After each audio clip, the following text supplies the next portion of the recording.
जी, मैं हाँ ਗੁਰਵਿੰਦਰ ਸਿੰਘ। ਆਪ ਜੀ ਦੇਖ ਰਹੇ ਹੋ ਸਿੱਖ ਚੈਨਲ। ਕਰਨਾ ਸਿੱਖੀ ਦਾ ਪ੍ਰਚਾਰ ਸਾਰੀ ਦੁਨੀਆ ਦੇ ਵਿਚਕਾਰ, ਇਸ ਮੰਤਵ ਨੂੰ ਲੈ ਕੇ ਜੋ ਸਤਿਗੁਰਾਂ ਦੇ ਪਾਏ ਹੋਏ ਪੂਰਨੇ ਨੇ, ਉਹਨਾਂ ਤੇ ਚੱਲਦਿਆਂ ਇੱਕ ਨਿਮਾਣਾ ਜਿਹਾ ਯਤਨ ਹੈ ਕਿ ਸਿੱਖੀ ਦੀਆਂ ਕਦਰਾਂ ਕੀਮਤਾਂ ਨੂੰ ਜਿੱਥੇ ਅਸੀਂ ਆਪ ਸਮਝਣਾ, ਉੱਥੇ ਅਸੀਂ ਆਪਣੇ ਬੱਚਿਆਂ ਨੂੰ ਵੀ ਇਹ ਸਿੱਖੀ ਸਿਧਾਂਤਾਂ ਤੋਂ ਜਾਣੂ ਜ਼ਰੂਰ ਕਰਵਾਈਏ। ਸਤਿਗੁਰ ਰਹਿਮਤ ਕਰੇ, ਘਰ ਘਰ ਵਿੱਚ ਸਿੱਖੀ ਦਾ ਪ੍ਰਚਾਰ ਜੋ ਸਿੱਖ ਚੈਨਲ ਦੇ ਮਾਧਿਅਮ ਰਾਹੀਂ ਚੱਲ ਰਿਹਾ ਹੈ। ਆਪ ਜੀ ਦਾ ਸਹਿਯੋਗ ਵੀ ਬਹੁਤ ਜ਼ਰੂਰੀ ਹੈ। ਇਹੋ ਜਿਹੇ ਪ੍ਰੋਗਰਾਮ ਲੈ ਕੇ ਅਸੀਂ ਆਪ ਜੀ ਦੀ ਸੇਵਾ ਵਿੱਚ ਹਾਜ਼ਰ ਹੁੰਦੇ ਰਹੀਏ। ਸੋ ਅੱਜ ਦੇ ਇਸ ਪ੍ਰੋਗਰਾਮ ਦੇ ਵਿੱਚ ਜੋ ਬੱਚੇ ਸਾਡੇ ਨਾਲ ਹਾਜ਼ਰ ਨੇ, ਮੈਂ ਉਹਨਾਂ ਦੀ ਪਹਿਚਾਣ ਆਪ ਜੀ ਨਾਲ ਕਰਵਾ ਦੇਵਾਂ, ਔਰ ਮੈਂ ਕੋਸ਼ਿਸ਼ ਕਰਾਂਗਾ ਕਿ ਇਹ ਬੱਚੇ ਹੀ ਆਪਣੇ ਆਪ ਹੀ ਆਪਣੀ ਪਹਿਚਾਣ ਜਿਹੜੀ ਹੈ ਉਹ ਕਰਵਾਉਣ। ਸਭ ਤੋਂ ਪਹਿਲਾਂ ਇੱਕ ਨੰਬਰ ਤੇ ਜਿਹੜੇ ਸਾਡੇ ਮਹਿਮਾਨ ਨੇ, ਉਹਨਾਂ ਤੋਂ ਮੈਂ ਉਹਨਾਂ ਦੀ ਪਹਿਚਾਣ। ਬੇਟਾ ਆਪਣਾ ਨਾਮ ਦੱਸੋ ਤੇ ਕਿਹੜੀ ਕਲਾਸ 'ਚ ਪੜ੍ਹਦੇ ਹੋ? ਮੇਰਾ ਨਾਮ ਅਸ਼ਮੀਤ ਕੌਰ ਹੈ। ਮੈਂ 5ਵੀਂ ਕਲਾਸ ਦੀ ਵਿਦਿਆਰਥਣ ਹਾਂ। ਵੈਰੀ ਗੁੱਡ ਬੇਟਾ, ਬਹੁਤ ਵਧੀਆ। ਸੈਕੰਡ ਜੋ ਸਾਡੇ ਗੈਸਟ ਨੇ, ਉਹ ਬੇਟਾ ਆਪਣਾ ਨਾਮ ਦੱਸੋ ਤੇ ਕਿਹੜੀ ਕਲਾਸ 'ਚ ਪੜ੍ਹਦੇ ਹੋ? ਮੇਰਾ ਨਾਮ ਸਰਗੁਣ ਕੌਰ ਹੈ। ਮੈਂ 9ਵੀਂ ਕਲਾਸ 'ਚ ਪੜ੍ਹਦੀ ਹਾਂ। ਬਿਲਕੁਲ ਬਿਲਕੁਲ, ਇਹ ਬੇਟੀ ਵੀ ਪੈਰਿਸ ਤੋਂ, ਇਹ ਦੋਨੋਂ ਬੇਟੀਆਂ ਪੈਰਿਸ ਤੋਂ, ਫਰਾਂਸ ਤੋਂ ਬਿਲੋਂਗ ਕਰਦੀਆਂ ਨੇ। ਕੋਈ ਬੇਟਾ ਆਪਣੀ ਕੋਈ ਹੌਬੀ ਦੱਸ ਸਕਦੇ ਹੋ, ਕੋਈ ਏਮ ਆਪਣਾ? ਹਾਂਜੀ, ਮੈਨੂੰ ਸਟੱਡੀ ਦੇ ਨਾਲ ਕੀਰਤਨ ਕਰਨਾ, ਪਾਠ ਕਰਨਾ ਬਹੁਤ ਚੰਗਾ ਲੱਗਦਾ ਹੈ। Very good very good. Ashmeet Kaur, ਤੁਹਾਡਾ ਰਹਿ ਗਿਆ ਸੀ ਬੇਟਾ, ਤੁਹਾਡੀ ਕੋਈ ਹੌਬੀ ਸਟੱਡੀ ਦੇ ਨਾਲ ਕੋਈ?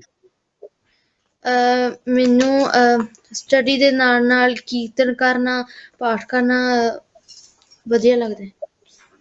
ਬਹੁਤ ਵਧੀਆ ਬੇਟੇ। ਅੱਗੇ 3 ਨੰਬਰ ਤੇ, ਤੀਜੇ ਨੰਬਰ ਤੇ ਸਾਡੇ ਜਿਹੜੇ ਮਹਿਮਾਨ ਹੋਣਗੇ, ਉਹ ਉਹਨਾਂ ਤੋਂ ਬਾਰੇ ਅਸੀਂ ਪੁੱਛਦੇ ਹਾਂ ਔਰ ਕਿੱਥੋਂ ਬਿਲੋਂਗ ਕਰਦੇ ਨੇ। ਬੇਟਾ ਆਪਣਾ ਨਾਮ ਔਰ ਕਿਹੜੀ ਕਲਾਸ ਹੈ ਤੇ ਕਿੱਥੋਂ ਬਿਲੋਂਗ ਕਰਦੇ ਹੋ ਜੀ?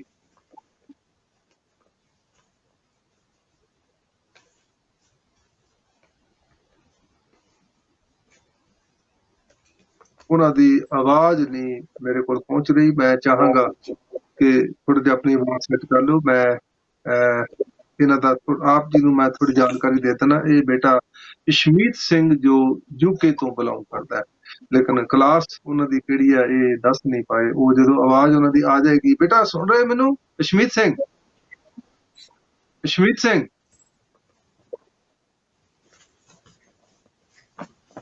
ਮੇਰੇ ਖਿਆਲ ਉਹਨਾਂ ਦੀ ਆਵਾਜ਼ ਨਹੀਂ ਮੇਰੇ ਕੋਲ ਪਹੁੰਚ ਰਹੀ। ਚਲੋ, ਆਪ ਸਭ ਦਾ ਸਵਾਗਤ ਹੈ ਬੱਚਿਓ। हाँ जी बेटे, ठीक है। चलो, आप जी का स्वागत है इस प्रोग्राम ਵਿੱਚ ਸਿੱਖ ਫੁਲਵਾੜੀ ਪ੍ਰੋਗਰਾਮ ਵਿੱਚ। ਆਪ ਜੀ ਨੂੰ ਔਰ ਗੁਰੂ ਕੀ ਸੰਗਤ ਨੂੰ ਆਓ ਇਕੱਠੇ ਰਲ ਕੇ ਫਤਿਹ ਬੁਲਾਈਏ। ਵਾਹਿਗੁਰੂ ਜੀ ਕਾ ਖਾਲਸਾ, ਵਾਹਿਗੁਰੂ ਜੀ ਕੀ ਫਤਿਹ। ਵਾਹਿਗੁਰੂ ਜੀ ਕੀ ਫਤਿਹ। ਜੀ ਆਇਆਂ ਨੂੰ ਬੱਚਿਓ। ਇਸ ਪ੍ਰੋਗਰਾਮ ਦੇ ਵਿੱਚ ਸਾਨੂੰ ਬੜੀ ਖੁਸ਼ੀ ਹੈ ਕਿ ਤੁਹਾਡੇ ਦੁਆਰਾ ਸਿੱਖੀ ਦਾ ਪ੍ਰਚਾਰ ਜਿਹੜਾ ਹੈ ਉਹ ਘਰ ਘਰ ਵਿੱਚ ਪਹੁੰਚ ਰਿਹਾ ਹੈ। ਫੇਸਬੁੱਕ ਦੇ ਰਾਹੀਂ, ਸਿੱਖ ਚੈਨਲ ਦੇ ਮਾਧਿਅਮ ਰਾਹੀਂ, ਇਹ ਜਿਹੜਾ ਹੈ YouTube ਲਿੰਕ ਦੇ ਰਾਹੀਂ ਇਹ ਪ੍ਰੋਗਰਾਮ ਜਿਹੜਾ ਹੈ ਸਮੁੱਚੇ ਸੰਸਾਰ ਵਿੱਚ ਆਪ ਜੀ ਨੂੰ ਸੁਣਿਆ ਜਾ ਰਿਹਾ ਹੈ। ਸੋ ਆਓ ਅਸੀਂ ਸਭ ਤੋਂ ਪਹਿਲਾਂ ਗੁਰਬਾਣੀ ਦੇ ਕੁਝ ਸਵਾਲ ਜਵਾਬ ਆਪ ਜੀ ਨਾਲ ਸਾਂਝੇ ਕਰਦੇ ਨੇ, ਉਹਦੀ ਅਸੀਂ ਉਸ ਤੋਂ ਬਾਅਦ ਇਤਿਹਾਸ ਵੱਲ ਅਸੀਂ ਪਰਤਾਂਗੇ। ਸਭ ਤੋਂ ਪਹਿਲਾਂ ਅਸ਼ਮੀਤ ਕੌਰ ਬੇਟਾ, ਤੁਹਾਡੇ ਕੋਲ ਸਵਾਲ ਹੈ ਕਿ ਜੇ ਸਤਿਗੁਰ ਦੀ ਇੱਕ ਸਿੱਖਿਆ ਸੁਣ ਲਈ ਜਾਵੇ ਤਾਂ ਮਨੁੱਖ ਦੀ ਬੁੱਧੀ ਅੰਦਰ ਪਰਮਾਤਮਾ ਦੇ ਅਮੋਲਕ ਗੁਣਾ ਰੂਪੀ ਰਤਨ ਜਵਾਹਰ ਤੇ ਮੋਤੀ ਉਪਜ ਪੈਂਦੇ ਹਨ। ਇਹ ਵਿਚਾਰ ਜਪਜੀ ਸਾਹਿਬ ਦੀ ਕਿਸ ਤੁਕ ਵਿੱਚ ਦਿੱਤੇ ਗਏ ਨੇ? ਮਤ ਵਿੱਚ ਰਤਨ ਜਵਾਹਰ ਮਾਨਕ, ਜੇ ਇੱਕ ਗੁਰ ਕੀ ਸਿੱਖ ਸੁਣੀ। ਬਹੁਤ ਵਧੀਆ ਜੀ। ਇਹੀ ਕਾਰਨ ਹੈ ਗੁਰੂ ਕੇ ਸਿੱਖੋ ਕਿ ਕਿਨ ਕਾ ਏਕ ਜਿਸ ਜੀ ਬਸਾਵੇ ਤਾਂ ਕਿ ਮਹਿਮਾ ਗਨੀ ਨਾ ਆਵੇ।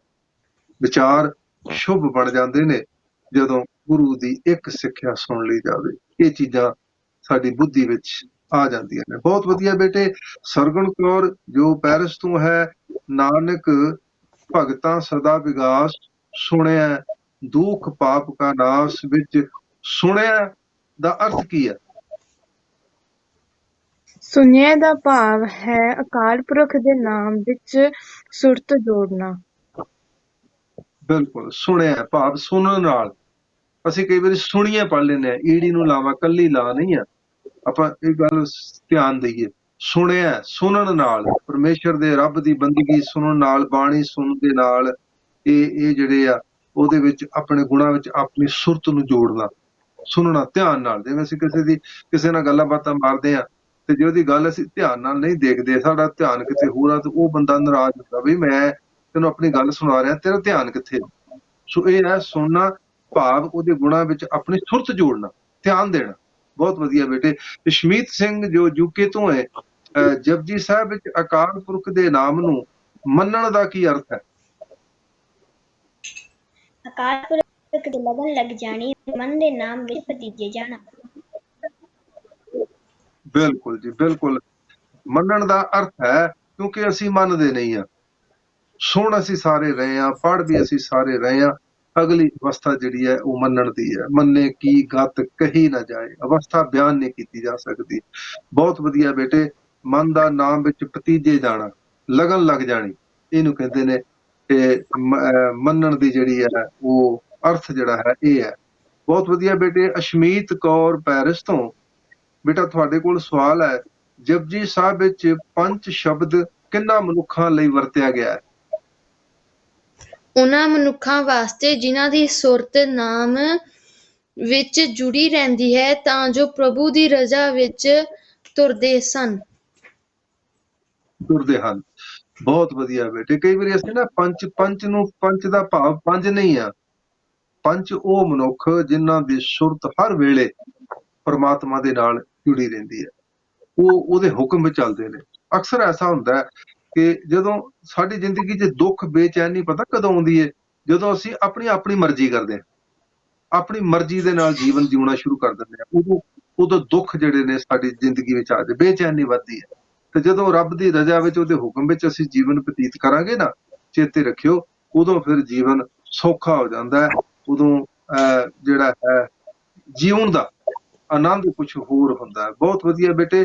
ਅੱਗੇ ਸਰਗੁਣ ਕੌਰ, ਮੰਨੇ ਤੇ ਮੰਨਾ, ਪਹਿਲਾਂ ਇੱਕ ਦਲਾਵਾਂ ਫਿਰ ਦੋ ਦਲਾਵਾਂ ਵਾ, ਇਹਨਾਂ ਦੇ ਅਰਥਾਂ ਵਿੱਚ ਕੀ ਫਰਕ ਹੈ? ਮੰਨੇ ਦਾ ਅਰਥ ਹੈ ਮੰਨਣ ਵਾਲੇ ਦੀ, ਮੰਨੈ ਦਾ ਅਰਥ ਹੈ ਮੰਨਣ ਕਰਕੇ ਜਾਂ ਮੰਨ ਲਈਏ। ਵਾਹ ਜੀ ਵਾਹ। ਇਹ ਜ਼ਰੂਰ ਖਿਆਲ ਰੱਖਣਾ, ਕਿਉਂਕਿ 4 ਪੌੜੀਆਂ ਨੇ, 4 ਹੀ ਸੁਣਨ ਦੀਆਂ ਪੌੜੀਆਂ ਨੇ ਤੇ 4 ਹੀ ਮੰਨਣ ਦੀਆਂ। ਪਹਿਲੀ ਇੱਕ ਲਾਮ ਮੰਨੇ ਕੀ ਗਤ ਕਹੀ ਨਾ ਜਾਵੇ, ਮੰਨਣ ਵਾਲੇ ਦੀ। ਤੇ 3 ਪੌੜੀਆਂ ਜਿਹੜੀਆਂ ਨੇ ਅਗਲੀਆਂ, ਮੰਨੈ, 2 ਦਲਾਵਾਂ, ਮੰਨਣ ਵਾਲੇ ਦੀ।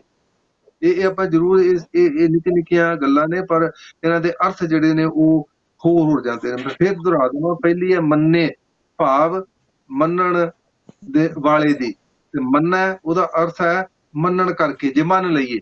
ਇਹ ਦੋਵੇਂ ਅਰਥ ਜਿਹੜੇ ਨੇ, ਇੱਕ ਲਾਂ ਦੇ ਤੇ ਦਲਾਵਾਂ ਦੇ ਅੱਖਰ ਜਿਹੜੇ ਨੇ, ਇਹਨਾਂ ਦੇ ਨਾਲ ਅਰਥ ਜੁੜੇ ਨੇ। ਇਹ ਆਪਾਂ ਜ਼ਰੂਰ ਖਿਆਲ ਰੱਖਣਾ। ਅਸ਼ਮੀਤ ਸਿੰਘ ਬੇਟੇ, ਧਰਤੀ ਨੂੰ ਕਿਸੇ ਬਲਦ ਨੇ ਚੁੱਕਿਆ, ਇਸ ਅਨਮਤੀ ਵਿਸ਼ਵਾਸ ਦਾ ਖੰਡਨ ਜਪਜੀ ਸਾਹਿਬ ਦੀਆਂ ਕਿੰਨਾਂ ਤੁਕਾਂ ਵਿੱਚ ਕੀਤਾ ਗਿਆ ਹੈ? ਧਰਤੀ ਹੋਰ ਪਰੈ ਹੋਰ, ਜਿਸ ਤੇ ਪਾਰ ਤਲੇ ਕਮਜ਼ੋਰ। ਬਿਲਕੁਲ। ਪੁਰਾਣੀ ਮਨੋਕਲਪਤ ਇਹ ਮਨੌਤ ਹੈ ਲੋਕਾਂ ਦੀ, ਵੀ ਧਰਤੀ ਨੂੰ ਬਲਦ ਨੇ ਚੁੱਕਿਆ। ਤੇ ਗੁਰੂ ਨਾਨਕ ਸਾਹਿਬ ਜੀ ਨੇ ਸਮਝਾਇਆ ਕਿ ਭਾਈ ਜੇ ਧਰਤੀ ਨੂੰ ਬਲਦ ਨੇ ਚੁੱਕਿਆ ਤੇ ਬਲਦ ਕਿੱਥੇ ਖੜਾ ਹੈ? ਉਹਦੇ ਥੱਲੇ ਹੋਰ ਧਰਤੀ ਹੋਏਗੀ, ਫਿਰ ਹੋਰ ਬਲਦ ਹੋਏਗਾ, ਫਿਰ ਹੋਰ ਧਰਤੀ। ਕਿੰਨੀਆਂ ਕੁ ਧਰਤੀਆਂ ਤੇ ਕਿੰਨੇ ਕੁ ਬਲਦ ਲੈ ਕੇ ਆਓਗੇ? ਅੱਜ ਉਹ ਗੱਲ ਸਾਬਤ ਹੋ ਗਈ ਵੀ ਕੋਈ ਬਲਦ ਨਹੀਂ ਆ। ਧਰਤੀ ਨੂੰ ਇੱਕ ਰੱਬ ਦੇ ਬੱਝੇ ਨਿਯਮ ਨੇ, ਜਿਹੜਾ ਹੈ ਉਹ ਜਿਵੇਂ ਅਸਮਾਨ ਹੈ ਇਵੇਂ ਧਰਤੀ ਹੈ, ਇੱਕ ਬੱਝਵੇਂ ਨਿਯਮ ਨੇ, ਇਹਨੂੰ ਆਪਣੇ ਨਿਯਮ ਵਿੱਚ ਬੱਝਾ ਹੋਇਆ। ਇਹ ਆਪਾਂ ਜ਼ਰੂਰ ਯਾਦ ਰੱਖੀਏ। ਬਹੁਤ ਵਧੀਆ ਬੇਟੇ। ਅਸ਼ਮੀਤ ਕੌਰ, ਅਸਲ ਵਿੱਚ ਕਿਸ ਬਲਦ ਨੇ ਸਾਰੀ ਸ੍ਰਿਸ਼ਟੀ ਨੂੰ ਕਾਇਮ ਰੱਖਿਆ ਹੋਇਆ? ਜਪਜੀ ਸਾਹਿਬ ਦੇ ਆਧਾਰ ਤੇ ਦੱਸਣਾ ਕਰੋ। ਅਕਾਲ ਪੁਰਖ ਦੇ ਧਰਮ ਰੂਪੀ ਬੱਝਵੇਂ ਨਿਯਮ ਨੇ ਹੀ ਸਾਰੀ ਸ੍ਰਿਸ਼ਟੀ ਨੂੰ ਕਾਇਮ ਰੱਖਿਆ ਹੋਇਆ ਹੈ। ਬਿਲਕੁਲ। ਆਹ ਗੱਲਾਂ ਆਪਾਂ ਚੇਤੇ ਰੱਖਣੀਆਂ ਨੇ। ਹਵਾ, ਪਾਣੀ, ਆਕਾਸ਼, ਧਰਤੀ, ਸੂਰਜ ਜੋ ਵੀ ਹੈ ਉਹ ਮਾਲਕ ਦੇ। ਅਸੀਂ ਵੀ ਨਹੀਂ ਸੀ ਬਣੇ, ਸੰਸਾਰ ਦਾ ਜੀਵ ਇਸ ਧਰਤੀ ਤੇ ਨਹੀਂ ਆਇਆ ਜਦੋਂ ਇਹ ਸਾਰੀਆਂ ਚੀਜ਼ਾਂ, ਕਾਇਨਾਤ, ਉਹ ਕੁਦਰਤ ਉਹਦੀ ਉਹਨੇ ਬਣਾਈ ਹੋਈ ਹੈ। ਸਾਰੇ ਉਹਦੇ ਹੁਕਮ ਵਿੱਚ ਚੱਲ ਰਹੇ। ਭੈ ਵਿੱਚ ਸੂਰਜ, ਭੈ ਵਿੱਚ ਚੰਦ, ਉਹ ਕਰੋੜੀ ਚਲਤ ਨਾ ਅੰਤ। ਹੈ ਕੋਈ ਇਹੋ ਜੀ ਜਿਹੜੀ ਰੱਬ ਦੇ ਭੈ ਤੋਂ ਬਾਹਰ ਹੋਵੇ? ਜਦੋਂ ਵੀ ਦੇਖੋ ਸੰਸਾਰ ਦੇ ਉੱਤੇ ਹੜ੍ਹ ਆਉਂਦੇ ਨੇ, ਇਹ ਸਾਰਾ ਕੁਝ ਉਹਦੇ ਹੁਕਮ ਵਿੱਚ ਹੀ ਹੈ। ਜਦੋਂ ਨਿਯਮ ਤੋਂ ਬਾਹਰ ਜਾਵਾਂਗੇ, ਅਸੀਂ ਵੀ ਕਿਸੇ ਦੇਸ਼ ਵਿੱਚ ਜਾਂਦੇ ਆ, ਚੱਲਦੇ ਆ, ਜਦੋਂ ਉਸ ਨਿਯਮ ਦੀ ਉਲੰਘਣਾ ਕਰਾਂਗੇ ਸਾਡਾ ਐਕਸੀਡੈਂਟ ਹੋਏਗਾ, ਸਾਡਾ ਨੁਕਸਾਨ ਹੁੰਦਾ ਹੈ। ਇਵੇਂ ਹੀ ਜਦੋਂ ਇਹ ਸੰਸਾਰ ਤੇ ਬਣਾਈਆਂ ਹੋਈਆਂ ਕੁਦਰਤੀ ਚੀਜ਼ਾਂ ਦੀ ਛੇੜਛਾੜ ਕਰਾਂਗੇ, ਉਦੋਂ ਇਹ ਸੰਸਾਰ ਤੇ ਸਾਰਾ ਵਰਤਾਰਾ ਵਰਤਦਾ। ਸੋ ਮੁੱਖ ਦੀ ਗੱਲ ਇਹ ਆ ਕਿ ਇਹ ਸਾਰੇ 5ਵੇਂ ਨਿਯਮ ਜਿਹੜੇ ਧਰਮ ਨੇ ਨਾ, ਸ੍ਰਿਸ਼ਟੀ ਨੂੰ ਕਾਇਮ ਰੱਖਿਆ ਹੋਇਆ, ਇਹ ਰੱਬ ਦੀ ਉਹਦੀ ਰਜ਼ਾ ਹੈ। ਬਹੁਤ ਵਧੀਆ ਬੇਟੇ। ਅੱਗੇ ਅਸ਼ਮੀਤ ਕੌਰ ਬੇਟਾ, ਤੁਹਾਡੇ ਵੱਲ ਸਵਾਲ ਜਾਏਗਾ। ਨਹੀਂ, ਸਰਗੁਣ ਕੌਰ।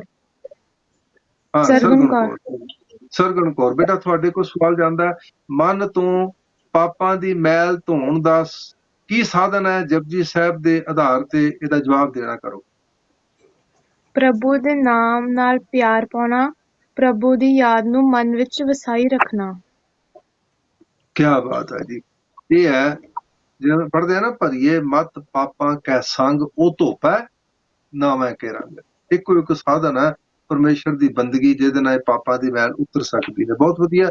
ਅਸ਼ਮੀਤ ਸਿੰਘ ਯੂਕੇ ਤੋਂ ਬੇਟਾ, ਸ੍ਰਿਸ਼ਟੀ ਰਚਨਾ ਕਦੋਂ ਹੋਈ?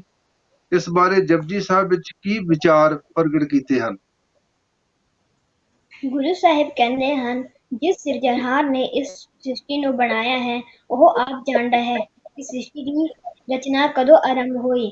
ਜਗਤ ਦਾ ਕੋਈ ਵੀ ਧਾਰਮਿਕ ਆਗੂ ਇਸ ਬਾਰੇ ਕੁਝ ਵੀ ਨਹੀਂ ਜਾਣਦਾ। ਜੇ ਜਾਣਦਾ ਹੁੰਦਾ ਤਾਂ ਕਿਸੇ ਨਾ ਕਿਸੇ ਧਰਮ ਪੁਸਤਕ ਵਿੱਚ ਜ਼ਿਕਰ ਜ਼ਰੂਰ ਹੁੰਦਾ। ਬਿਲਕੁਲ ਜੀ, ਜਪਜੀ ਸਾਹਿਬ ਵਿੱਚ ਤੁਸੀਂ ਇਹ ਚੀਜ਼ਾਂ ਪੜ੍ਹ ਸਕਦੇ ਹੋ। ਬੜਾ ਖੂਬਸੂਰਤ ਤਰੀਕੇ ਨਾਲ ਗੁਰੂ ਨਾਨਕ ਨੇ ਸਮਝਾਇਆ ਕਿ ਕੋਈ ਨਹੀਂ ਜਾਣਦਾ ਕਦੋਂ ਧਰਤੀ ਬਣੀ, ਸਭ ਕਿਆਸ ਰਾਈਆਂ ਨੇ, ਕਦੋਂ ਖਤਮ ਹੋਣੀ ਹੈ ਇਹ ਵੀ ਉਹਨੂੰ ਪਤਾ ਹੈ, ਜਿਹਨੇ ਬਣਾਇਆ ਉਹਨੂੰ ਪਤਾ। ਬਹੁਤ ਵਧੀਆ ਬੇਟੇ। ਅਸ਼ਮੀਤ ਕੌਰ, ਜਪਜੀ ਸਾਹਿਬ ਅਨੁਸਾਰ ਬੰਦਗੀ ਕਰਨ ਨਾਲ ਪ੍ਰਭੂ ਦਾ ਅੰਤ ਨਹੀਂ ਪਾਇਆ ਜਾ ਸਕਦਾ, ਤਾਂ ਫਿਰ ਬੰਦਗੀ ਕਰਨ ਦਾ ਲਾਭ ਕੀ ਹੈ? ਭਾਵੇਂ ਬੰਦਗੀ ਕਰਨ ਨਾਲ ਪ੍ਰਭੂ ਦਾ ਅੰਤ ਨਹੀਂ ਪਾਇਆ ਜਾ ਸਕਦਾ, ਪਰ ਬੰਦਗੀ ਕਰਨ ਨਾਲ ਮਨੁੱਖ ਬਲਵਾਨ ਮਨ ਵਾਲਾ ਹੋ ਜਾਂਦਾ ਹੈ। ਪ੍ਰਭੂ ਵਾਹ ਜੀ ਵਾਹ। ਦੀ ਭਗਤੀ ਦੀ ਬਰਕਤ ਨਾਲ ਮਨੁੱਖ ਸ਼ਾਹਾਂ ਪਾਤਸ਼ਾਹਾਂ ਦੀ ਵੀ ਪਰਵਾਹ ਨਹੀਂ ਕਰਦਾ। ਪ੍ਰਭੂ ਪਿਆਰ ਦੇ ਸਾਹਮਣੇ ਬੇਅੰਤ ਧਨ ਵੀ ਉਸ ਨੂੰ ਤੁੱਛ ਹੀ ਜਾਪਦਾ ਹੈ। ਕਿਆ ਬਾਤ ਹੈ। ਆਤਮਿਕ ਤੌਰ ਤੇ ਤਗੜਿਆਂ ਕਰਦੀ ਹੈ ਬਾਣੀ। ਕੋਈ ਜਾਦੂ ਨਹੀਂ ਜਿਹੜੀ ਅਸੀਂ ਅੱਜ ਮਨੌਤਾਂ ਜਿਹੜੀਆਂ ਅਸੀਂ ਸਮਝ ਲਈਆਂ, ਰਸਮੀ ਤੌਰ ਤੇ ਅਸੀਂ ਬਾਣੀ ਨੂੰ ਬਣਾ ਲਿਆ, ਮੇਰਾ ਆਹ ਕੰਮ ਕਰਦੇ, ਕੰਮ ਕਢਾਈ ਜਾ ਰਹੇ ਅਸੀਂ ਇਹ ਨਹੀਂ ਸਮਝਦੇ ਵੀ ਉਹ ਦਾਤਾ ਸਾਨੂੰ ਸਾਰਿਆਂ ਦੇ ਘਰ ਸਵਾਰਿਆ, ਅੰਦਰੋਂ ਆਤਮਿਕ ਤੌਰ ਤੇ ਸਾਨੂੰ ਬਲਵਾਨ, ਦੁੱਖ ਸੁੱਖ ਵਿੱਚ ਅਡੋਲ ਰਹਿਣ ਦੀ ਬਾਣੀ ਸਾਨੂੰ ਬਰਕਤਾਂ ਬਖਸ਼ਦੀ ਆ। ਆਹ ਕਿਸੇ ਭਾਗਾਂ ਵਾਲੇ ਨੇ ਸਮਝਣਾ, ਜਿਹਨੇ ਸਮਝ ਲਿਆ ਉਹ ਕਦੇ ਦੁਖੀ ਨਹੀਂ ਹੋਏਗਾ। ਬਹੁਤ ਵਧੀਆ ਬੱਚੇ। ਅੱਗੇ ਸਰਗੁਣ ਕੌਰ ਬੇਟੇ, ਅਕਾਲ ਪੁਰਖ ਵੱਡਾ ਹੈ, ਉਸਦਾ ਟਿਕਾਣਾ ਉੱਚਾ ਹੈ, ਉਸਦਾ ਜਸ ਵੀ ਬੜਾ ਉੱਚਾ। ਜੇ ਕੋਈ ਅਕਾਲ ਪੁਰਖ ਜਿੰਨਾ ਮਹਾਨ ਹੋਵੇ ਤਾਂ ਉਹ ਅਕਾਲ ਪੁਰਖ ਨੂੰ ਸਮਝ ਸਕਦਾ ਹੈ। ਇਹ ਵਿਚਾਰ ਜਪਜੀ ਸਾਹਿਬ ਦੀਆਂ ਕਿੰਨਾ ਤੁਕਾਂ ਦੇ ਵਿੱਚ ਪ੍ਰਗਟਾ ਗਏ ਹਨ? ਵੱਡਾ ਸਾਹਿਬ ਉੱਚਾ ਥਾਓ, ਉੱਚੇ ਉੱਪਰ ਉੱਚਾ ਨਾਉ, ਏਵੜ ਉੱਚਾ ਹੋਵੇ ਕੋਈ, ਤਿਸ ਉੱਚੇ ਕੋ ਜਾਣੈ ਸੋਏ। ਬਿਲਕੁਲ। ਏਡਾ ਵੱਡਾ ਕੋਈ ਹੋਰ ਹੋਵੇ ਤਾਂ ਉਹਦੇ ਬਾਰੇ ਜਾਣ ਸਕੇ ਨਾ, ਉਹ ਆਪ ਹੀ ਜਾਣਦਾ। ਗੁਣ ਇਹੋ ਹੋਰ ਨਾਹੀ ਕੋਏ, ਨਾ ਕੋ ਹੋਆ ਨਾ ਕੋ ਹੋਏ। ਜਵਾਬ ਗੁਰਬਾਣੀ ਦੇ ਵਿੱਚ ਸਾਰੇ ਜਵਾਬ ਮਿਲ ਜਾਂਦੇ ਸਾਨੂੰ। ਉਹਦੇ ਤੋਂ ਵੱਡਾ ਕੋਈ ਹੋਰ ਹੈ ਹੀ ਨਹੀਂ ਹੈ, ਉਹ ਆਪ ਹੀ ਉੱਚਾ, ਉਹਦਾ ਟਿਕਾਣਾ ਬੜਾ ਉੱਚਾ। ਬਹੁਤ ਵਧੀਆ ਬੇਟੇ। ਅੱਗੇ ਬੇਟੇ ਸਾਡੇ ਇਤਿਹਾਸ ਦੇ ਸਵਾਲ, ਜਿੰਨਾ ਕੁ ਸਮਾਂ ਸਾਡੇ ਕੋਲ ਬਚਿਆ ਅਸੀਂ ਸਵਾਲ ਜਵਾਬ ਕਰੀਏ। ਗੁਰੂ ਅਮਰਦਾਸ ਜੀ ਦੇ ਪਰਥਾਏ ਆ ਸਵਾਲ। ਅਸ਼ਮੀਤ ਸਿੰਘ, ਗੁਰੂ ਜੀ ਨੇ ਕਿਹੜੇ ਕਿਹੜੇ ਸਮਾਜ ਸੁਧਾਰ ਕੀਤੇ? ਸਤੀ ਦੀ ਰਸਮ ਦਾ ਵਿਰੋਧ ਕੀਤਾ, ਪਿੰਡ ਕਢਾਉਣ ਦੀ ਰਿਵਾਜ ਨੂੰ ਬੰਦ ਕਰਾਇਆ, ਮਰਨ ਪਿੱਛੋਂ ਕੀਤੀ ਜਾਣ ਵਾਲੀ ਪੈਰੀ ਰਸਮਾਂ ਨੂੰ ਦੂਰ ਕਰਾਇਆ, ਸੱਚ ਪਿੰਡ ਤੇ ਜਾਤ ਪਾਤ ਦੇ ਵਹਿਮ ਭਰਮ ਨੂੰ ਦੂਰ ਕਰਾਇਆ। ਬਿਲਕੁਲ। ਅੱਜ ਸਾਨੂੰ ਝਾਤੀ ਮਾਰਨੀ ਪਏਗੀ, ਧਾਰਮਿਕ ਸਥਾਨਾਂ ਤੇ ਕੇਵਲ ਗਾਇਆ ਜਾ ਰਿਹਾ ਪਰ ਸਮਝਾਇਆ ਨਹੀਂ ਜਾ ਰਿਹਾ। ਚੇਤੇ ਰੱਖਿਓ, ਅੱਜ ਸਾਡੇ ਧਾਰਮਿਕ ਸਥਾਨਾਂ ਤੇ ਭਾਵੇਂ ਉਹ ਪ੍ਰਬੰਧਕ ਨੇ, ਭਾਵੇਂ ਉਹ ਉੱਥੇ ਸੇਵਾਦਾਰ ਨੇ, ਕੀ ਉਹ ਬਾਹਰ ਜਾ ਕੇ ਜਾਂ ਉੱਥੋਂ ਆਉਣ ਵਾਲੇ ਜਿਹੜੇ ਸਾਡੇ ਸੰਗਤਾਂ ਦੇ ਰੂਪ ਵਿੱਚ ਉਹਨਾਂ ਨੂੰ ਕੀ ਆਹ ਸਮਾਜ ਸੁਧਾਰ ਦੀਆਂ ਗੱਲਾਂ ਸਮਝਾ ਰਹੇ ਨੇ? ਬੈਠ ਕੇ ਘਰਾਂ ਵਿੱਚ ਜਾ ਰਹੇ ਨੇ। ਆਹ ਗੱਲਾਂ ਸਾਨੂੰ, ਜੇ ਅਸੀਂ ਇਕੱਲੀ ਬਾਣੀ ਪੜ੍ਹ ਰਹੇ ਹਾਂ ਪਰ ਸਾਨੂੰ ਗੁਰੂ ਸਾਹਿਬ ਦੇ ਜਿੱਥੇ ਬਾਣੀ ਨਾਲ ਜੋੜਿਆ, ਉੱਥੇ ਆਲੇ ਦੁਆਲੇ ਜਿਹੜੀਆਂ ਵਹਿਮਾਂ ਭਰਮਾਂ ਪਖੰਡਾਂ ਸਮਾਜ ਦੇ ਜਿਹੜੇ ਵਰਤਾਰੇ ਵਰਤ ਰਹੇ ਸਨ, ਉਹਨਾਂ ਨੂੰ ਵੀ ਦੂਰ ਕੀਤਾ। ਆਪਾਂ ਚੇਤੇ ਰੱਖੀਏ। ਬਹੁਤ ਵਧੀਆ। ਅਸ਼ਮੀਤ ਕੌਰ ਬੇਟੇ, 22 ਮੰਜੀਆਂ ਤੋਂ ਬਿਨਾਂ ਗੁਰੂ ਅਮਰਦਾਸ ਜੀ ਨੇ ਧਰਮ ਪ੍ਰਚਾਰ ਦੇ ਛੋਟੇ ਕੇਂਦਰ ਸਥਾਪਿਤ ਕੀਤੇ, ਉਹਨਾਂ ਨੂੰ ਕੀ ਕਿਹਾ ਜਾਂਦਾ? ਉਹਨਾਂ ਦੀ ਗਿਣਤੀ ਕਿੰਨੀ ਸੀ? 22 ਮੰਜਿਆਂ ਤੋਂ ਬਿਨਾਂ ਗੁਰੂ ਅਮਰਦਾਸ ਜੀ ਨੇ ਧਰਮ ਪ੍ਰਚਾਰ ਜੋ ਛੋਟੇ ਕੇਂਦਰ ਸਥਾਪਿਤ ਕੀਤੇ, ਉਹਨਾਂ ਨੂੰ ਪੀੜੇ ਕਿਹਾ ਜਾਂਦਾ ਸੀ, ਜਿਨ੍ਹਾਂ ਦੀ ਗਿਣਤੀ 52 ਸੀ। ਵਾਹ ਜੀ ਵਾਹ। ਵੱਖ-ਵੱਖ ਕੇਂਦਰ ਜਿਹੜੇ ਸੀ, ਛੋਟੇ-ਛੋਟੇ ਸਿੱਖਾਂ ਦੇ ਰੂਪ ਵਿੱਚ ਸਤਿਗੁਰੂ ਨੇ ਇਹ ਪ੍ਰਚਾਰਕ ਥਾਪੇ ਸਨ। ਬਹੁਤ ਵਧੀਆ ਬੇਟੇ। ਸਰਗੁਣ ਕੌਰ, ਸਿੱਖਾਂ ਵਾਸਤੇ ਰਿਸ਼ਤਾ ਕਰਦੇ ਸਮੇਂ ਜਾਤ-ਪਾਤ ਪੁੱਛਣੀ ਗੁਰਮਤ ਹੈ ਜਾਂ ਮਨਮਤ? ਸਿੱਖਾਂ ਵਾਸਤੇ ਰਿਸ਼ਤੇ ਕਰਦੇ ਸਮੇਂ ਜਾਤ-ਪਾਤ ਪੁੱਛਣੀ ਮਨਮਤ ਹੈ। ਬਿਲਕੁਲ। ਆਪਾਂ ਕਹਿਣਾ ਬੜਾ ਸੌਖਾ ਜੀ। ਹਾਂ, ਸਿੱਖ ਬੱਚੀ ਦਾ ਵਿਆਹ ਸਿੱਖ ਬੱਚੇ ਨਾਲ ਹੀ ਹੋਵੇ, ਇਹ ਗੱਲ ਪੱਕੀ ਹੈ, ਰਹਿਤ ਮਰਿਆਦਾ ਚ ਲਿਖੀ। ਪਰ ਹਾਂ, ਜਾਤ ਪਾਤ ਦਾ ਕੋਈ ਵਿਤਕਰਾ ਨਹੀਂ। ਸਿੱਖ ਹੋਵੇ, ਪਰ ਇਹ ਨਹੀਂ ਵੀ ਇਹ ਜੱਟ ਆ, ਇਹ ਭਾਪਾ ਵਾ, ਇਹ ਰਾਮਗੜੀਆ ਵਾ, ਇਹ ਫਲਾਣਾ ਇਹ ਆ, ਪਰ ਹੋਣਾ ਸਿੱਖ ਚਾਹੀਦਾ। ਇਹ ਕੋਈ ਜਾਤ ਨਹੀਂ ਪੁੱਛਣੀ। ਬਹੁਤ ਵਧੀਆ ਬੇਟੇ। ਅਸ਼ਮੀਤ ਸਿੰਘ ਬੇਟੇ, ਗੋਇੰਦਵਾਲ ਕਦੋਂ ਵਸਾਇਆ ਗਿਆ? ਗੋਬਿੰਦਵਾਲ ਸਨ 1546 ਨੂੰ ਵਸਾਇਆ ਗਿਆ। ਇਹ ਕੇਂਦਰ ਸਨ ਜੀ। ਸਤਿਗੁਰਾਂ ਨੇ ਖਡੂਰ ਸਾਹਿਬ ਤੋਂ ਬਾਅਦ ਗੋਇੰਦਵਾਲ ਸਾਹਿਬ ਤੋਂ ਚੱਕ ਰਾਮਦਾਸ, ਜਿਹਦਾ ਨਾਂ ਅੱਜ ਸ੍ਰੀ ਅੰਮ੍ਰਿਤਸਰ ਨਾਮ ਹੈ, ਇਹ ਇਸ ਤਰ੍ਹਾਂ ਵਸਾਏ ਸੀਗੇ। ਸਾਨੂੰ ਪਤਾ ਹੋਣਾ ਚਾਹੀਦਾ ਬੇਟੇ। ਅਸ਼ਮੀਤ ਕੌਰ ਵੱਲ ਜਾਏਗਾ ਸਵਾਲ। ਹਾਂਜੀ। ਬੇਟਾ, ਗੁਰੂ ਅਮਰਦਾਸ ਜੀ ਦੇ ਜੀਵਨ ਤੋਂ ਕੀ ਪ੍ਰੇਰਨਾ ਮਿਲਦੀ ਹੈ? ਗੁਰੂ ਅਮਰਦਾਸ ਜੀ ਦੇ ਜੀਵਨ ਤੋਂ ਇਹ ਪ੍ਰੇਰਨਾ ਮਿਲਦੀ ਹੈ ਕਿ ਗੁਰੂ ਜੀ ਦੀ ਸੇਵਾ ਤੋਂ ਹੀ ਸਭ ਕੁਝ ਪ੍ਰਾਪਤ ਹੁੰਦਾ ਹੈ। ਤੀਰਥ ਇਸ਼ਨਾਨ ਨਾਲ ਮਨ ਦੀ ਸ਼ਾਂਤੀ ਨਹੀਂ ਮਿਲਦੀ। ਬਿਲਕੁਲ। ਬਹੁਤ ਸਾਰੀਆਂ ਪ੍ਰਮਾਣ ਆ ਜੀ। ਠੀਕ ਹੈ। ਤਨ ਧੋਤੇ ਮਨ ਹੱਛਾ ਨਾ ਹੋਏ। ਬਾਹਰ ਸਰੀਰ ਧੋਣ ਦੇ ਨਾਲ ਮਨ ਦੀ ਪਵਿੱਤਰਤਾ ਜਿਹੜੀ ਹੈ ਨਾ, ਉਹਦਾ ਵੱਖਰਾ ਵਿਸ਼ਾ ਹੈ। ਉਹ ਬਾਣੀ ਨਾਲ ਸਾਨੂੰ ਬਾਣੀ ਪੜ੍ਹਨੀ ਪਏਗੀ। ਬਹੁਤ ਵਧੀਆ। ਸਰਗੁਣ ਕੌਰ ਬੇਟੇ, ਗੁਰੂ ਰਾਮਦਾਸ ਸਾਹਿਬ ਜੀ ਦੇ ਥੋੜੇ ਜਿਹੇ ਸਵਾਲ ਨੇ। ਸੰਤੋਖਸਰ ਸਰੋਵਰ ਦੀ ਖੁਦਾਈ ਲਈ ਗੁਰੂ ਰਾਮਦਾਸ ਜੀ ਨਾਲ ਕਿਹੜੇ ਸਿੱਖ ਗਏ ਸੀ? ਸੰਤੋਖਸਰ ਸਰੋਵਰ ਦੀ ਖੁਦਾਈ ਲਈ ਗੁਰੂ ਰਾਮਦਾਸ ਜੀ ਨਾਲ ਬਾਬਾ ਬੁੱਢਾ ਜੀ ਗਏ। ਬਾਬਾ ਬੁੱਢਾ ਜੀ ਗਏ ਸਨ। ਬਹੁਤ ਵਧੀਆ। ਸ਼ਮੀਤ ਸਿੰਘ ਬੇਟੇ, ਗੁਰੂ ਕੇ ਚੱਕ ਦੀ ਨੀਂਹ ਕਦੋਂ ਰੱਖੀ ਗਈ? ਗੁਰੂ ਕੇ ਚੱਕ ਦੀ ਨੀਂਹ ਸੰਨ 1574 ਈਸਵੀ ਵਿੱਚ ਰੱਖੀ ਗਈ।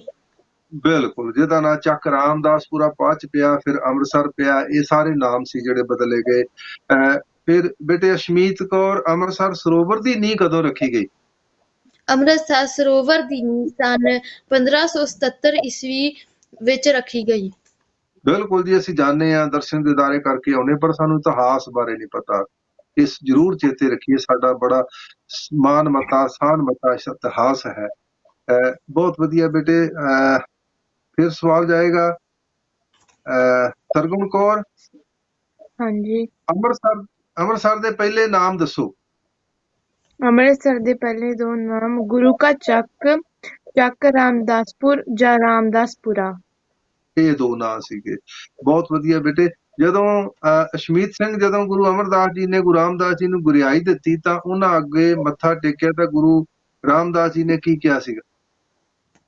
ਗੁਰੂ ਰਾਮਦਾਸ ਜੀ ਨੇ ਕਿਹਾ, ਪਾਤਸ਼ਾਹ ਤੂੰ ਆਪ ਜਾਣਦਾ ਹੈ, ਮੈਂ ਲਾਹੌਰ ਦੀਆਂ ਗਲੀਆਂ ਵਿੱਚ ਕੱਖਾਂ ਵਾਂਗ ਰੁਲਣ ਵਾਲਾ ਸੀ। ਮੇਰੀ ਯਤੀਮ ਦੀ ਬਾਹ ਫੜਨ ਲਈ ਕੋਈ ਤਿਆਰ ਨਹੀਂ ਸੀ। ਪਾਤਸ਼ਾਹ, ਇਹ ਤੇਰੀ ਹੀ ਮਿਹਰ ਹੈ ਕਿ ਮੇਰੇ ਵਾਂਗੇ ਕੀੜੇ ਨੂੰ ਪਿਆਰ ਨਾਲ ਤੱਕਿਆ ਤੇ ਮੈਂ ਅੱਜ ਈਰਸ਼ਾ ਤੇ ਪਾੜਿਆ ਦਾ ਦਿੱਤਾ ਹਾਂ। ਕਿਆ ਬਾਤ ਹੈ। ਗੁਰੂ ਰਾਮਦਾਸ ਜੀ ਦਾ ਹੀ ਸ਼ਬਦ ਹੈ ਜੀ। ਉਹ ਹਮਰੀ ਬਿਦ ਹੋਤੀ ਮੇਰੇ ਸਤਿਗੁਰਾ, ਸਾ ਬਿਦ ਤੁਮ ਹਰ ਜਾਣੋ ਆਪੇ, ਹਮ ਰੁਲਤੇ ਫਿਰਤੇ ਕੋਈ ਬਾਤ ਨਾ ਪੁੱਛਤਾ, ਗੁਰ ਸਤਿਗੁਰ ਸੰਗ ਕੀਰੇ ਹਮ ਥਾਪੇ, ਧੰਨ ਧੰਨ ਨਾਨਕ ਜਨ ਕੇਰਾ, ਜਿਤ ਮਿਲਿਆ ਕਿਉਂਕਿ ਸਭ ਸੋਗ ਸੰਤਾਪੇ। ਜਿਹਦੇ ਮਿਲਣ ਦੇ ਨਾਲ ਸਾਰੇ ਦੁੱਖ ਤੇ ਸੰਤਾਪ ਜਿਹੜੇ ਨੇ ਉਹ ਦੂਰ ਹੋ ਗਏ। ਇਹ ਸੀ ਗੁਰੂ ਦੇ ਵਿੱਚ ਬਰਕਤਾਂ ਸੀਗੀਆਂ। ਦੇਖੋ, ਜਦੋਂ ਇਨਸਾਨੀ ਜਾਮੇ ਦੇ ਵਿੱਚ ਵਿਚਰਦੇ ਸਨ, ਭਾਈ ਲਹਿਣਾ ਜੀ ਵੀ ਸਿੱਖ ਬਣੇ, ਕਮਾਈ ਕੀਤੀ, ਸੇਵਾ ਕੀਤੀ, ਹੁਕਮ ਮੰਨਿਆ ਹੋਵੇ ਪ੍ਰਵਾਨ ਤਾਂ ਖਸਮੇ ਕਾ ਮਹਿਲ ਪਾਏ ਸੀ। ਹਜ਼ੂਰੀ ਮਾਣੀ, ਗੁਰੂ ਦੀ ਹਜ਼ੂਰੀ ਤਾਂ ਮਾਣੀ ਜਦੋਂ ਹੁਕਮ ਮੰਨਿਆ। ਇਹ ਆਪਾਂ ਜ਼ਰੂਰ ਚੇਤੇ ਰੱਖੀਏ। ਜੇ ਜ਼ਿੰਦਗੀ ਵਿੱਚ ਹੁਕਮ ਨਹੀਂ ਤੇ ਸੀਸ ਨਵਾਇਆ ਕਿਆ ਥੀ ਹੈ। ਸਿਰ ਨਵਾਉਣ ਦਾ ਵੀ ਕੋਈ ਲਾਭ ਨਹੀਂ ਹੈ। ਜੇ ਅਸੀਂ ਕੰਮ ਹੋਰ ਕਰੀਏ ਤੇ ਸਿਰ ਨਵਾਈ ਦਈਏ, ਜਾਂ ਮਾਤਾ ਪਿਤਾ ਦੀ ਉਦਾਹਰਣ ਲੈ ਲਈਏ, ਉਹਨਾਂ ਨੂੰ ਨਮਸਕਾਰ ਵੀ ਕਰੀਏ, ਫਤਿਹ ਵੀ ਬੁਲਾਈਏ, ਪਰ ਜਦੋਂ ਉਹ ਕੰਮ ਕਹਿਣ, ਉਹ ਕੰਮ ਨਾ ਅਸੀਂ ਕਰੀਏ ਤੇ ਫਿਰ ਅਸੀਂ ਮਾਂ ਪਿਓ ਦੀ ਵੀ ਖੁਸ਼ੀ ਨਹੀਂ ਲੈ ਸਕਦੇ। ਹੁਣ ਦੇਖੋ, ਯਤੀਮ ਸਨ ਗੁਰੂ ਰਾਮਦਾਸ ਜੀ, ਲਾਹੌਰ ਦੀਆਂ ਗਲੀਆਂ ਵਿੱਚ ਕੋਈ ਬਾਤ ਨਹੀਂ ਸੀ ਪੁੱਛਦਾ, ਤੇ ਜਿਸ ਵੇਲੇ ਨਾਨੀ ਮਾਂ ਅਖੀਰ ਦੇ ਵਿੱਚ ਗੁਰੂ ਅਮਰਦਾਸ ਜੀ ਪਾਸ ਲੈ ਕੇ ਗਏ, ਸੇਵਾ ਕੀਤੀ, ਹੁਕਮ ਮੰਨਿਆ ਔਰ ਗੁਰੂ ਅਮਰਦਾਸ ਜੀ ਨੇ ਤਖਤ ਗੁਰਿਆਈ ਬਖਸ਼ ਦਿੱਤੀ।